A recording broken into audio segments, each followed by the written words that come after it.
What's up, guys? Welcome back. Today we're going to do the Resto Shaman Mage Tower challenge. My most recent healer challenge video was on Resto Druid. Since then, the Mage Tower bosses have had their health buff, but that also applies to the NPCs in this challenge. Don't forget to check out the Mage Tower gearing guide that we put out a couple days ago. That's linked in the description and the pinned comment below. But so far, just a brief glance at a couple of them, it seems like Shaman is one of the easier ones to do it. So if you're looking just to get the healer challenge done, highly recommend Shaman. And before we get started, make sure to sub to the channel, like the video, comment below, let me know what challenge you want to see next. Share the video, hype the video if you're on mobile. Also check out channel membership options by hitting the join button below. Let's get started.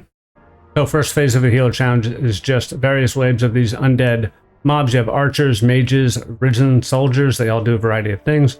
The first wave is going to be a solo archer. They do Deadeye Shot, which is just impact damage to whoever it hits. It's not a whole lot. Again, your NPCs have had their health buffed versus the previous patches. Damage seems to be increased as well, but not relative to how much they got buffed. I think their health was tripled. Arbalists do Deadeye Shot, and then they do like a disengage and a mana sting. That mana sting can be stunned or it can be tanked. If it's tanked, you have to dispel it immediately. It does a bunch of damage.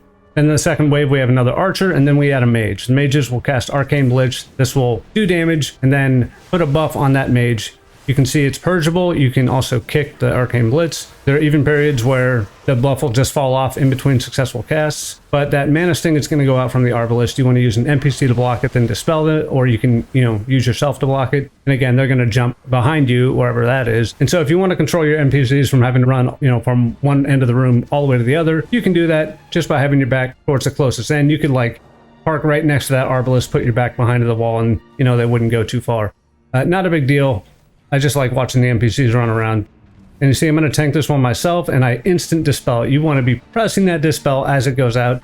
One tick will drain most of your mana. 2 ticks, you're going to be Third pack is going to be a little bit tougher. We have a mage still, which again, we can kick and we can purge, and then we have a risen soldier. That knife dance on the shaman though is way more tankable. You can see I just let that first one go off. I didn't bother stunning it with lightning lasso or cap totem. I'm saving my tools for that next pack, which is way worse. And that risen soldier fixate actually seems to be a little bit worse on the shaman than it did the druid. You can also bloodlust at the end of this pack. See, that knife dance, 2 ticks is enough to take out the whole group on druid. Unsure about that after the health buffs on your NPC, but it'll certainly take you down very quickly on druid. So again, we're seeing more tuning per ability depending on which class you take into this challenge, right? Shaman definitely seems to have it a little bit easier. Not only do they have more cooldown options, it's just the damage just seems to be less overall. And going into this 4th pack, this is where you're going to bloodlust. You're going to have double knife dance go out, and we are going to stop this one with the cap totem. But we still have the risen mage we want to kick. We want to purge it in between kicks, but you want to keep your earth shields up, keep your hots up on the party. And again, that stun has to go out after the channeling has started on the knife dance. You can see the double cap totem stun hit, and then we Thunderstorm just to push the back. The double fixate will take you out pretty quickly, even on Shaman. And even just a single fixate might, you can see I lightning lasso that single soldier. And then we're going to get another double knife dance. I'm pretty sure Thunderstorm would not double disrupt this. So we throw down Spirit Link Totem, Healing Stream Totem, and I even come in just to cover that healing. The next pack isn't going to be anywhere near as bad. We got a double fixate here, which I throw down Stone Bulwark Totem, trying to get my names right on Shaman. And we just have a single guy left. If he starts another knife dance, I'm just going to tank it and heal it out. He does here, and we just kind of take him out in the middle of that. Not too much damage, you just have to kind of be awake for it. Then we have a mage, an archer, and a soldier. And again, you have to watch the mana sting here. There's a little bit more going on. We have arcane blitzes we want to kick, we want to purge the mage, and we lightning lasso that first knife dance. And then I'm getting the fixate. That fixate hurts, so I Astral Shift. I got the Ellie out. Ellie's going to give me 5% more damage. We dispel that mana sting real quick. We dispel that. I think it even ticked once. My mana is very low. Probably ticked once on the mana sting, so that's no good. And taking the mage out first is not a bad option. That damage does ramp. It takes a little bit more interacting to deal with it. Obviously, the risen soldier would be great for your party to focus. I'm just used to throwing the flame shock out and kicking that mage at the beginning, so I'm pretty sure that directs the party. But again, that fixate absolutely takes you out, and this is where I learned that the Thunderstorm actually does interrupt that knife dance. But again, I think using it for that double fixate on the previous pack is not a bad idea. You could certainly use it to disrupt the knife dance here. And again, don't sleep on your damage spells when you have some ancestors out. They do a good amount of damage as well. But once you're down to just a single archer, you'd have to screw up pretty bad to get taken down. So before you walk into this next room, you can actually just hang out and let some cooldowns come back. I would definitely do that if you have all of your defensives down. This room reportedly super awful on Druid, and again, that's the last healer video we did. So I was pretty worried about how this was going to go. I do have avoidance enchants on my bracers. That's 8% AoE damage reduction. It definitely wasn't like the only reason why I had an easier time in this room than I thought I was. You also want to make sure you're not letting them pulse on top of you. I haven't actually let them do that to me in a couple years. I heard this was one-shotting you, so I'm always going to be careful with that. But the damage seemed pretty reasonable. And again, I don't know if that's just Shaman versus Druid, because I haven't checked out Druid, but Shaman definitely seems to have an even easier time on this room now than Druid did previous, despite everything kind of being ramped up in damage and health. And you see that first explosion only took like 1k off of my health. This is before I even had a single stack of the symbiosis buff, though that is with Astral Shift and some Hots on Us and Earth Shield and stuff like that. And then we have our second one here. No defensive up to this one. We do have one stack of that versatility, and it's kind of doing so little damage here. I'm pretty sure I opened my character pane to check my avoidance, 8% there. And I am at 16. That second stack of versatility comes in 28% verse. But even at like 16% verse and no defensive cooldown up, it only did about 5k damage to me. So this room is a little bit more reasonable at the very least on Shaman. And just want to make sure you're topped off before you finish off a mob here. I'm pretty sure I wound up a chain lightning at some point. Maybe that was upstairs. Full health, then we blast. And again, brought me down to 11.1, so, or 11.8 maybe. The AoE blast certainly isn't doing your full health. I'm excited to get in there on Druid and see how much additional damage it does. So again, here you can just chain lightning the pups down. If I were smarter, I would have used Nature's Swiftness on the chain lightning. And I throw Earthen Wall down here just to, I don't want to use too big a CD. I don't have Stone Bulwark Totem, I think is what it's called, and I don't want to use Astral Shift coming up. I do get tagged here by an orb, and the orb damage is something that you overlook. You can see it's taking 4k per tick, so that's not nothing. You definitely don't want that to happen. They kind of seek you out a little bit if you're too close, and otherwise just kind of aimlessly wander around. Especially when you go for a gate, they're like, oh yeah, we're going to go get them. And so we have a Panic Soul and a couple other NPCs we want to heal. We're going to open the gate here. We're going to instantly dispel the Panic Soul, and I throw down Healing Stream Totem, Healing Tide Totem rather, and do a little bit of direct healing. Now remember, a Druid, like with Tranquility, one-ticked all of these guys up so quickly that I didn't think Tranquility's healing was actually reduced in the challenge, but it's a pretty easy ask here. They do take damage over time, but they also take full AoE healing, so you don't have to worry too much. Throw Riptide out, chain heal, Healing Stream will probably take care of the rest. Just a single archer here, you're gonna have to deal with the Mana Sting, again, Lightning Lasso for that one. And I opened the timer here just because I want to make sure we have a little over 2 minutes left, so this is definitely slower. This stuff definitely seems to have more health. And I use my Nature's Swiftness accidentally on a heal, which big rip. I throw down a Healing Rain up here, and you can see that Acid Rain effect takes all of those out, which is kind of cool. And something interrupts me here, I'm not sure what. Seemed to be something about the Healing Rain. Nothing was alive to actually do damage to me, so hard to say. Right here's where I wind up a chain lightning, and I even think I cast it. Yikes. Don't want to be doing that. You can get caught off guard here. These little eyes that do eye laser damage, those will take you out super quickly. So every time they teleport, you want to run away. And if you get hit by one of those and then blow up an eye, you're going to die, or, vice versa. Also make sure that you're paying attention to your ancestors. If you throw a cast out, they're going to duplicate that, and you might accidentally blow up an eye a little bit too early. Corruptor itself might actually have less overall health, or maybe that's just another healer difference, but we take him out pretty quickly. The eyes are going to stay. The ones you can't interact with are going to stay and keep darting around and starting the new laser. So don't get hit by that. Don't get confused by that. If you die up here during an explosion, it's probably because you also took that eye laser damage. And my gameplay up here is just like not super clean at all.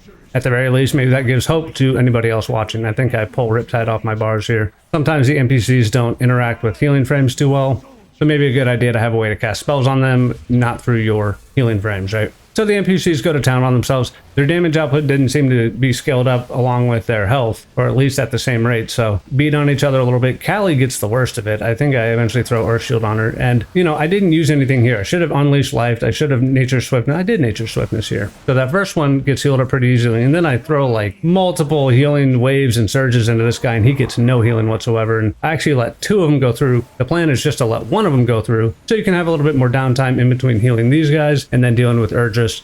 And so that being the case, I kind of panic lusted here, right? I was like, well, if I didn't heal even 2 of them on the last go, I just want to make sure I get it done here. And yeah, we heal all of them pretty quick. I threw Healing Tide down here as well. It's nice that that untargeted AoE healing cooldown works here. I think at some points it didn't, but we get all 3 healed up on that second go. And again, we Earth Living, and you just got to wait to throw a targeted heal out. We Riptide this guy, throw another heal, Riptide that guy. heal over time gets the second guy, and we just get the third guy with the second cast. Not bad at all. Just make sure you're throwing Riptides out on your party, throw it on Healing Rain, whatever you can do just to make sure they don't get too far down. One of them gets fixated by the other two, like Callie did earlier. I think that's actually here. They can drop pretty low. And you only have to heal a certain number of them. I forget how many. As you can see there, I got that entire wave, and once I healed one of them to full, the phase ended. It's probably tracking the objectives, honestly.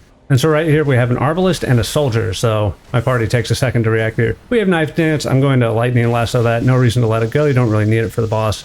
Sting going out, and that's going to be on Jared. And of course dispelling Jared instantly, and then Thunderstorming the Risen Soldier off me. That fixate, again, probably the most dangerous part, unless someone's low and that Knife Dance goes out. But again, Knife Dance, not too much damage here.